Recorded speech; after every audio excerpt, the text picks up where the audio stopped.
Waiting for it to start. Ladies and gentlemen, thank you for coming to the Freedom Report podcast. I'm your host, Austin Peterson, Liberty Bieberson in the house. And my special guest today is somebody you've probably never heard of before, but I'm really excited to introduce to you. Her name's June, but you might know her as Shoe on Head. June, welcome to the show. Hi, thanks for having me. Hey, so for all my, there's a lot of college students that watch my show, a lot of young people that listen into my show, that listen to this podcast. So some of them might know what Shoe on Head is a reference to, but I had to look it up. Apparently, for my audience members who don't know, Shoe on Head is sort of a phraseology or terminology. You can find it in Urban Dictionary, and it's like when someone is watching a performer on a webcam, any type of performer, they tell them to put their shoe on the head. It's sort of a way of like embarrassing someone who is an internet performer. But my guest today has nothing to do with that. She's got her own very popular YouTube channel, which you can find at Shoe on Head. And she actually came to my attention because, ladies and gentlemen, you know that I like to bash the dumb feminists, and I do it with glee, even though I keep an open mind. And so when I saw June's videos, I just had to get her on the show because I was laughing my butt off, and I know you will too. June, your most recent video, which is, all your videos are great, but this one was about debunking the gender wage gap.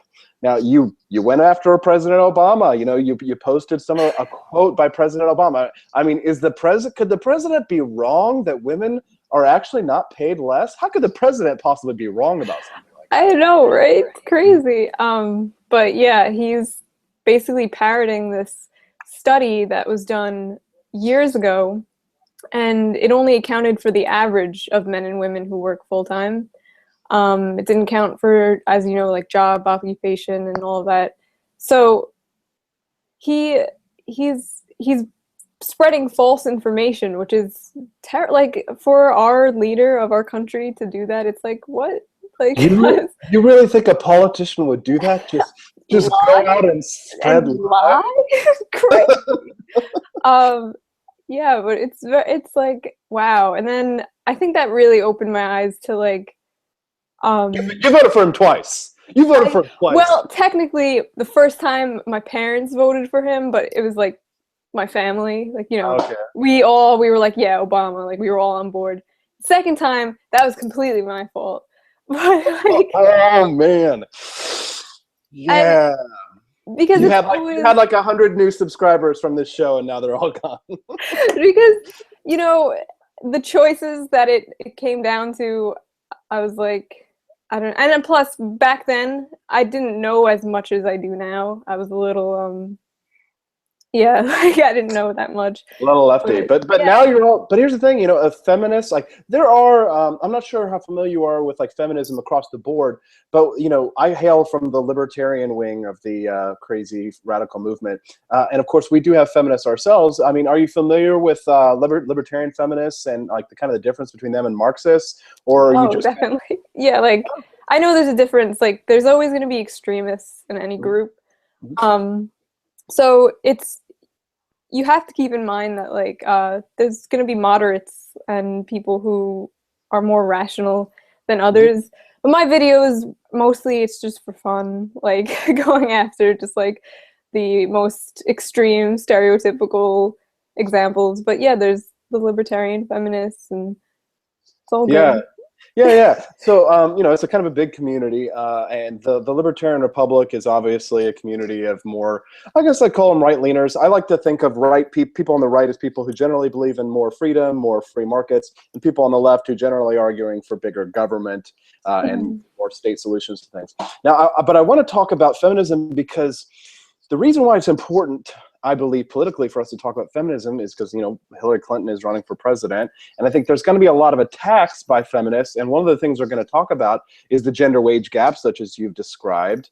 One of the most libertarian candidates in the race, Senator Rand Paul, they're trying to paint him as sexist. You know what I mean? Like, do you think that feminists nowadays are just going to, like, they're kind of on overdrive? Have they become fembots and they're just destroy misogyny. I mean, because I just don't see the misogyny, the institutionalized misogyny and patriarchy that these they seem kind of like paranoid conspiracy theorists that feminists have today. I mean, is that a reach on my part? No, not at all. They're definitely like tinfoil level of paranoid, and most of the problems, Patriarchy. yeah, most of the problems that they talk about are actually their own personal problems, and they bring feminism into it for some reason. Like all those signs that you see that are like, I need feminism, because a lot of them are, I need feminism because I'm scared to leave my house. It's like, that's not society's like issue on whole. It's like your personal, like you need to, I don't know, they're very, very paranoid people. What do you think about when you see videos like by feminists and they say things like, we need to stop trying to teach self-defense and just teach men not to rape? It's so bad. It's almost like, I can't describe it, but you know that Eminem thing that quote that they always say? What is it? It's like, I actually made my Twitter banner the other day because it's so ridiculous. It's like, you say not all men are monsters. There's a bowl of M&Ms, 10% are poison. Take a handful. Like, tell me that. Yeah, exactly. It's like the worst comparison ever. It's basically like, don't go out and meet people because they could be bad, you know? Like, what is that? Well, you know, like just the implications on broader society that I'm seeing, June. I don't know if you've picked up on this or read anything about it, but I read a study that showed that I think it's 70% of men aged 21 to 34, my age, right on the end of that, are not married. And I read today by this author, Dr. Hannah Smith. She wrote this book, a really good book called The End of Men. And she's saying that men aren't getting married anymore because they don't see the benefits as such. And I almost feel as if like modern feminism is like good, glad, happy. You know what I mean? It's like men are just kind of like, you've heard of like MGTOW, right? Yeah. Like men going their own way. What do you think of that kind of stuff? I mean, there are radical MRAs and kind of like crazy men's rights types too, though, right? Yeah. Oh, definitely. Like the only MGTOWs I have come across on the internet have been just as bad as the radical feminists, but again, there's always extremists in every group. But if they, what are you gonna say? No, I was just going to say, how did you get interested in all this? I mean, like, you know, you went, because I know you went to autodidact university, you know, you're self-taught. So tell me, how did you like come across this? Did you just like just get off on watching all the crazy feminist stuff on the internet? It was a very slow progression of me noticing how like insane these people are. A good friend of mine, one of her friends was one of these people, and I didn't know it even had a name, like SJW kind of thing, that kind of like radical leftist. And I just always thought this person is so bizarre, like, and as I grew older, I was like, wow, there's a lot of these people, and yeah, just being on the internet and stuff, and they're an easy target, like laughing at, like it's just like, wow, it's like they're so bizarre. So I just got more and more into it. Yeah, but you sort of display an in-depth knowledge on this topic, because you know, I'm watching your videos here, and you've obviously picked up all the terminology that they're using. And I mean, you know, to be fair to them, you know, again, I like to play devil's advocate. You know, nobody should be, you know, officially discriminated against, you know, in the institutions of government. Nobody should have the right to, you know, to discriminate on the basis of sex or gender or whatever, et cetera, et cetera. But it feels like what's happened is that perhaps they have been so put upon, like transgender and LGBTQ. This community has been so put upon by radical social conservative for so long. It's almost as if they're sort of acting out on the opposite end of the spectrum, going so far as to force wedding cake makers to make gay cakes. Don't you agree? Yeah. I call it like the Horseshoe Theory. I don't know if you've heard that before. No. It's basically the radical right and left, like extremists, are so similar that they almost like meet on the like a horseshoe, like they're at the ends. It's like moderates, left, right, and then like the two extremes are so similar. And a good example of that was at the PAX. It's like a cosplaying kind of video game thing, a con.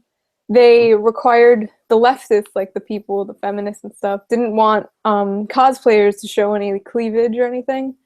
And it reminded me of the far right, like, you know, like conservative and everything. And it's so similar to the two of them, but yeah. Absolutely. You've nailed on one of, like, to me, the most interesting concepts that I love to read about. And there's this amazing book that you and all of your followers should read, and I hope my listeners will read. It's called Renegade History of the United States. And they talk about how social movements throughout history, American history, have always been puritanical. And so when you talk about things like sex negative, you know, conservatives, you think about them as being sex negative, right? Like, don't show cleavage, you know, don't show the breast. But now it's like feminists, it's like left wings and progressives that are sort of puritanical. That's crazy. Yeah. So anyways, I'll give you a copy, actually. I'll send you a copy of that book. It's by cool. Really great book. It's called, like, How Pimps, Prostitutes, and Pirates Pioneered Freedom in America. It's really good. Yeah. So anyways, I've been gabbing and all that kind of stuff. I want to hear more from you because there's this big story recently about this girl who she didn't get a job because they told her, even. Which I saw that. Oh my god. She didn't get a job because she didn't dress for the part, and she was late, and she was trying to blame it on sexism. What the hell? That's awful. Like, that's just such a perfect example of millennials. Like, I read on your site that article was like the perfect description of it. She was in some like normal kind of like how it described a Forever 21 outfit. It's like just like dark makeup, and like if I went to a job interview, I wouldn't wear my like wings, eyeliner and everything. I would like tone it down. Because first impressions count a lot for jobs and professional things like that. So her rant she made it on Facebook, right? She posted this huge rant on Facebook, and it's such a warning sign to other future employers. Like, she just completely blew any chance she had out of the water, if anybody sees that. Well, she's a programmer. She's a programmer, and like the whole big thing with feminists nowadays is they're trying to push STEM, you know, to try and get more women into science, technology, engineering, math, and then look how they behave. I know. I mean, to be fair, it's one example, but she's like, that made me laugh. A lot of these people blame their sex and gender on all their problems, which is the most patronizing thing I think ever. It implies like women can't do this or that just because of vagina, and it's like. But there are such double standards in society nowadays. I mean, when I quoted that statistic about marriage earlier, I mean, and I was going to say about Dr. Hannah Smith, she said that, you know, men just don't see a benefit to relationships anymore because, you know, women, you're kind of having your cake and eating it too. You know what I mean? Like, you know, all men are dirty, nasty pigs, and all women are beautiful angels who never lie and don't make mistakes. And I say this. I mean, here's the thing. I went on a date last week. You know, full confession here, and I didn't open the door for her. Okay.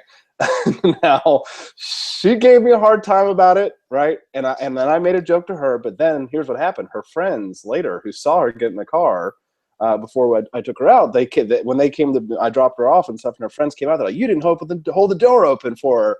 And I just had to ask. I said, "Ladies, would you rather be equal or special?" I guess that's really what it boils down to nowadays. Is that ladies, you want to have your cake and eat it too. You want to be equal and special. Am I wrong? No, that's right. But I mean, it goes both ways. There's definitely guys who feel that way too, and it's always individuals. Like that woman that you went on a date with. Are you gonna go on another date with her? Ooh, I don't know. Well, I felt cheesy. I would feel cheesy. Like, you know, you open the door for somebody when it's like, you know, oh my gosh, there's like bad weather conditions and stuff. They're carrying something, but it's like open a car door for, what is this, like 1959? I know. And if it's your first date, like, you don't know how much you like the person yet, and like, right, it's a little, it's very old fashioned, I guess. And, right. I mean, personally, I think I open the door for anybody, men, women, everyone.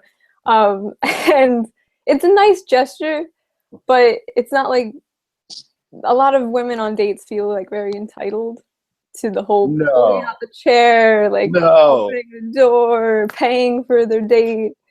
Did you pay for her date? I did.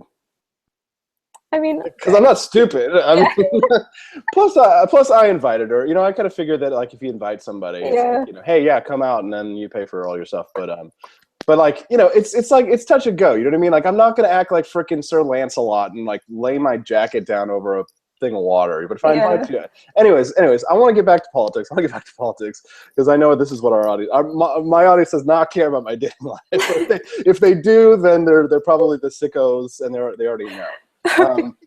But I want to talk about catcalling, because catcalling, it's sort of faded a little bit in the past few months, but it's been a big issue. And now a New York City clothing firm, a feminist clothing firm, has put up no catcalling zones all over the area to sort of, you know, sell T-shirts, which is funny because, you know, leftists tend to hate capitalism, right? But they want to sell stuff to you. Oh But my God. what do you think? What do you think about this? Catcalling in general, it's an annoyance, but it's not some epidemic like they're trying to make it out to be. Yeah, you're from New York, so Yeah. preach. Yeah. There are definitely, like, just don't catcall people. Like, it's nice. There's a difference. There's a line. There's, you look beautiful.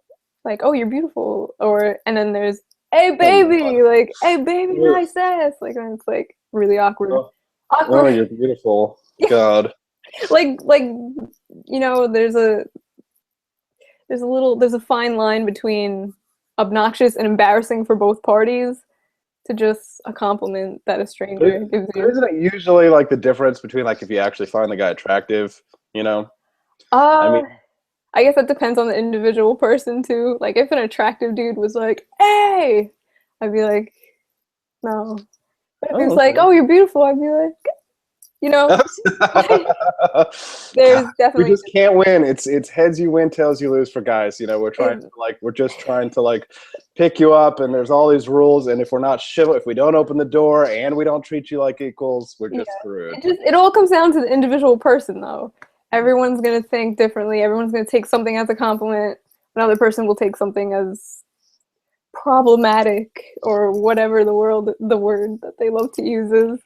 But the signs that they're putting up is a little ridiculous because they look like actual street signs that, like, by law, like they look like it's, you know, official, and it's supposed to be kind of just a little like a message. Again, they're just selling things, but yeah, right. I don't agree with putting up the signs. I think it's a little awkward for street goers. I don't know. All right. So moving on. I wanted to ask you about the UVA Rolling Stone story. You know, this was a big deal in the news where, you know, guys were, you know, they were accused of like a gang rape, a horrible crime, and you know, they had the fraternity shut down, closed the doors, gone, and turns out that the girl who made the claims was lying. Rolling Stone still reported it like it was real.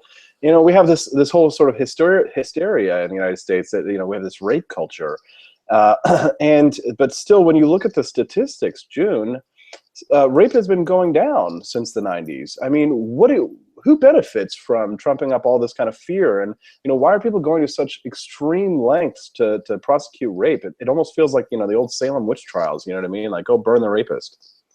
Who's benefiting from this is their agenda that they're trying to push. If they don't have anything to hate and protest about, they fall apart.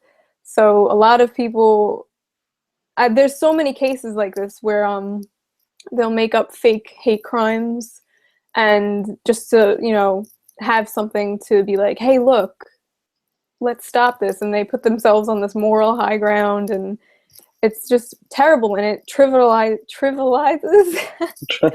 Oh, Jesus. I'm so nervous. It's only 150,000 people listening. Oh, okay, that's all right. The real, like, it's terrible for actual rape victims and people of hate crimes. It makes their actual problems it dilutes it, and it's really sad. It's I think that's the worst thing to come from this, is definitely like I couldn't imagine being somebody who was actually in one of those terrible situations and then seeing these people lie about it for profit and their agenda. And one of the things that's just really so disturbing to me is the you know, inflation of statistics to achieve their goals. You know, they say things like 1 in 5 college women will be sexually assaulted, which is, you know, ridiculous. It's totally untrue. They talk about things like, you know, women being pressed into sexual slavery all the time, and then, you know, when you actually look at the numbers, you've got an equal number of men and women being sold into sexual slavery, albeit a much smaller amount than what's actually, you know, reported by a lot of these statistics bureaus. So, you know, obviously mainstream feminism has an agenda that I happen to believe is against liberty, against civil rights, even though it's sort of wrapped in the flag of liberty, wrapped in the flag of equality. I'm not sure if you've ever heard this concept before, but, you know, free people are not equal, and equal people are not free. And that's just a simple way of saying that, you know, people who strive for equality, they're really trying to hammer everybody into the same shape. You know, that we're all, and which is interesting because, you know, the LGBT community prides itself so much, and you know, in feminism, they pride themselves so much on individuality, but they only carry the trappings of individuality. They want everybody to feel the same about things.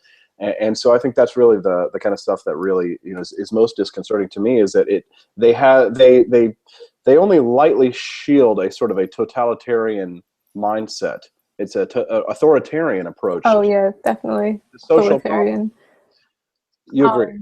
Yeah. Oh, authoritarian, definitely. They're basically bullies. You see it online too. They bully people into like submission until they apologize for the most trivial and stupid things, offending people when really the demographic who is supposedly offended isn't really offended, and it's just a bunch of middle-class white people.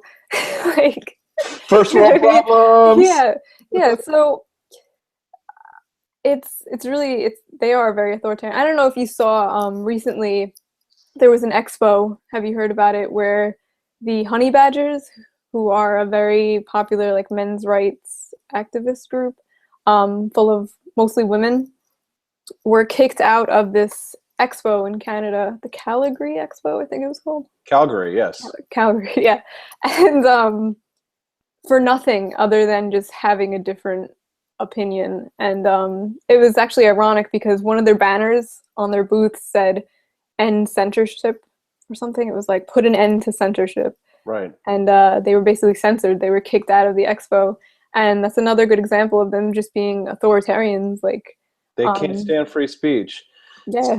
It's just so interesting. I mean, you know, both left and right, they don't want to censor speech that they agree with, right? They only want to censor speech they don't agree with. So another issue that I'm tangling with at the Libertarian Republic today is the story of a woman who was arrested because she was trying to stop people from stomping on an American flag. And, you know, the Supreme Court of the United States, you know, codified that you do have the right as protected free speech to burn the flag. As a matter of fact, the American Flag Code, which is what conservatives always cite, says that you know, to retire a flag, you should burn it. But there are people on my page right now, you can go and see them, they're like, I'll beat anybody's ass who burns the American flag, I'll just beat their ass. You know, and so here's the funny thing, I'm comparing them to ISIS, right? By saying, you know, ISIS would say, yeah, sure, you have right to a free speech, but we'll cut off your head if you burn our flag. And then the American conservatives are like, yeah, sure, you got free speech, but we'll beat your ass with a Budweiser can if you burn the flag. And they don't understand how they're so similar. And here it is, hilariously, we can compare them all to the liberals who say, you know, we want to ban the free speech of people who disagree with us on these social justice issues. It's really about authoritarians versus libertarians. It is. That's all it comes down to. Like, oh my God, that's a perfect example of the horseshoe thing. I was just talking about the burning the flag. And just kind of off topic, I remember when I was little, I was always told, oh, like, you can't let the American flag touch the ground. I don't know if you heard that before. Of course, yeah. Like, yeah. So yeah, everybody has the right to express themselves, and it's just, you know, that's what I think. But Well, what you said about the honey badgers thing, it's absolutely true. You know, all they're doing is sitting there doing outreach, talking about, you know, no censorship, and then what do they get? Censored. I know, and it's crazy. Like, these people are like 5 years old. Like, different opinions literally scare them. They need safe spaces. They need the safe spaces with the puppy videos and the cupcakes and the balloons and the bubbles. They do have those. So like, I know. There's at conferences. They will have safe spaces. I mean, now because they actually tried to ban clapping at a conference. I know, I heard. Feminists wanted to ban clapping. I don't know.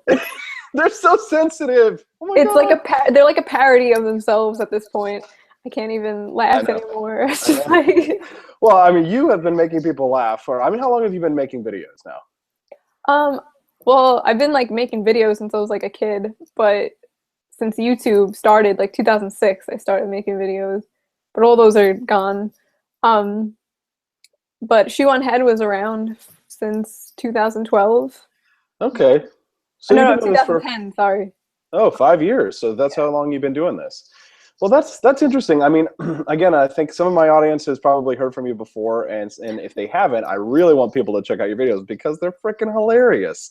And that's really the best way to kind of get this point across, because here's the thing, there's this really famous quote. It's, if you're going to tell people the truth, you better make them laugh or else they'll kill you.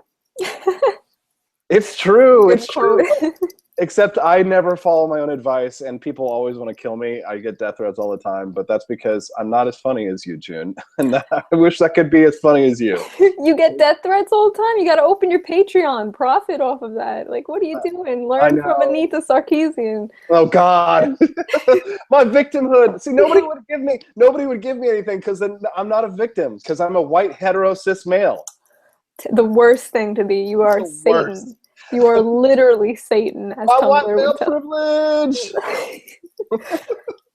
Oh shoot. So I mean, so right now you've got your YouTube channel, Shoe on Head. I don't think you have a Facebook page yet, but I've heard that you might be changing that soon. But you want people to subscribe to your YouTube channel to get more information? Sure. You could do that. Look around, see if you like it. Shoe on Head. Is that where it's going to be? Is that, well, Shoe on Head? No, but I'm just typing. Oh, the 0. Yeah. It's a 0. That's okay. Please explain. Shoe on is a 0. The on. Oh God, she wants to make it impossible for anybody to know. Someone stole the O already, so. Okay, well, all right. Well, we'll figure out what to do with that. All right. Well, June, I really appreciate you coming on the show today. And these are interesting topics. And I just hope that you keep doing what you're doing, because you're really making a big difference. And, you know, I'm certainly getting a laugh out of it. And I'm sure my viewers will too. Yeah. Yeah, it was fun. It is fun. My YouTube journey is growing, and I'll definitely keep up with this because people seem to like it, and I'm starting to like it a lot. And it's fun. It's an adventure. So. All right. Well, that's June. That's June for you, ladies and gentlemen. Shoe on Head. Check her out. And don't forget to come back every single day to your home for economic freedom and personal liberty at the libertarianrepublic.com. Bye.